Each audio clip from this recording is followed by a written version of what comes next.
Well, hello. Today I'd like to talk to you about how to find the perfect partner. Now, those wild optimists out there who hear this, you'll be thinking, yay, finally, someone who understands what I'm looking for and is going to tell me how to find it. But you more realistic folk are going to think, well, that's impossible because there's no such thing. And of course, you guys would be right. However, while we may cognitively realize that it's impossible, probably because we've heard it or read it somewhere, it still doesn't stop us, especially us women, from secretly expecting our partners to be perfect and to also have those wild expectations about ourselves. That just turns us into these over-functioning harridans that are hell-bent on proving that perfection is possible, but we're deeply bitter that our men don't rise to the occasion, literally and metaphorically, as we feminize them, when we let our masculine personas rule the roost. So what's the antidote to this? Well, Voltaire put it perfectly when he said, don't let the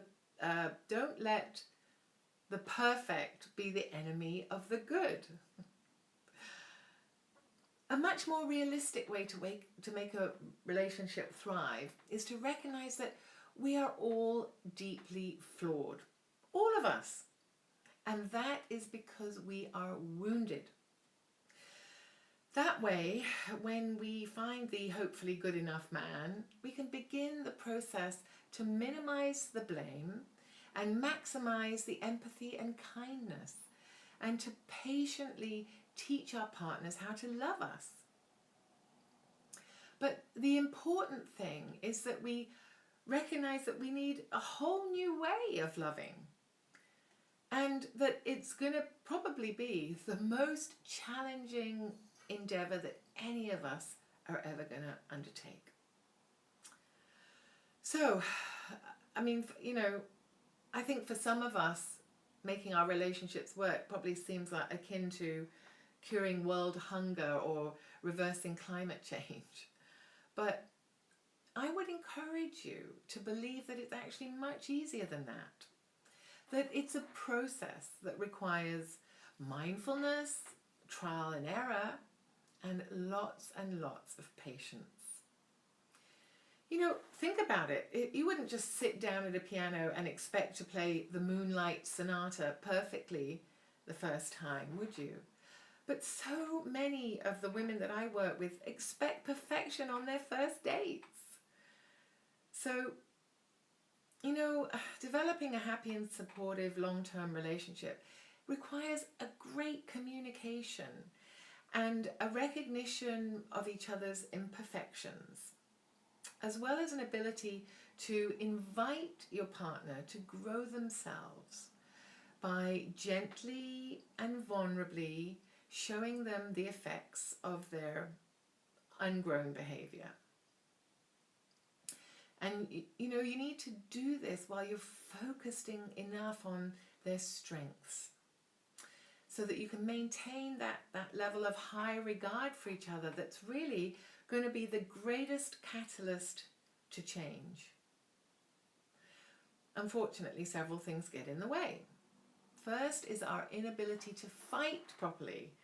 And it's huge. Research shows that fighting isn't necessarily a bad thing, and that there are plenty of passionate and volatile couples out there who are successful in love. But it's how they fight that's the key. Certain lines just can't be crossed, and the speed of repair is crucial. Also, I see this all the time. Most couples they get so stuck in the content of their fights, and they think that they're fighting about the kids or money or housework, when really they're fighting about unmet needs for security or validation, affection or excitement. Secondly, a little thing called confirmation bias tricks us into developing this hugely exaggerated theory about our partner. And usually it's based on a characteristic of theirs that's actually the complete opposite to ours. Say, for example, your partner is more laid back than you. You may develop a theory that he's weak. And then your brain starts to look for all the things that corroborate that theory. And it ignores the examples of behavior that would allow a much more balanced view of him. So when you get stuck here, remember that every characteristic a person has, everyone has both a good and bad side, good and bad qualities. So instead of seeing your laid-back partner as weak, see him as patient. Look a bit harder and you may find that the quality of that is something that you could actually improve in yourself, right? Because opposites attract, don't they? We're so attached to our theory that we forget that our partner has a completely different reality to ours, and we spend a tremendous amount of effort on being right instead of just agreeing to disagree. And when you find yourself stuck in that situation, just ask yourself, would I rather be right or be happy? So this is closely followed in the trifecta of how to completely screw up your relationship by committing a delusional little mistake called the fundamental attribution error. And it's the tendency that people have to overemphasize personal characteristics and ignore situational factors when they judge someone else's behavior. We tend to believe that others are bad, do bad things because they're bad people. And we ignore the situational things that might have played a role in their bad behavior.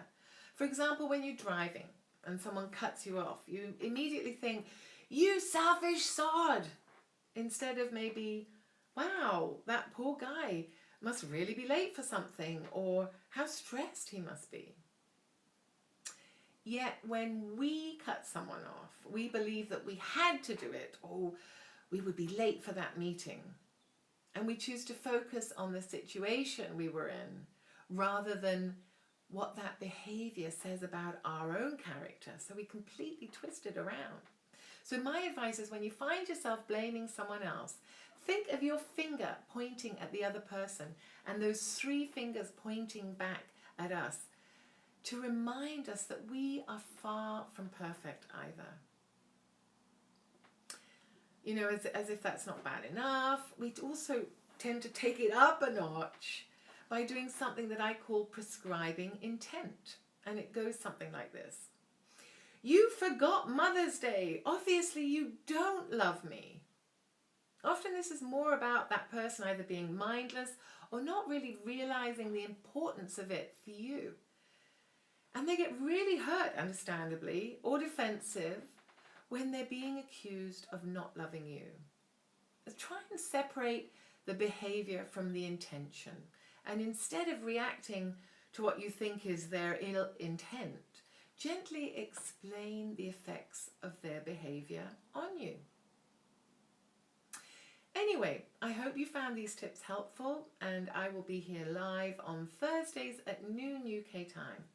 And I hope to see you next week.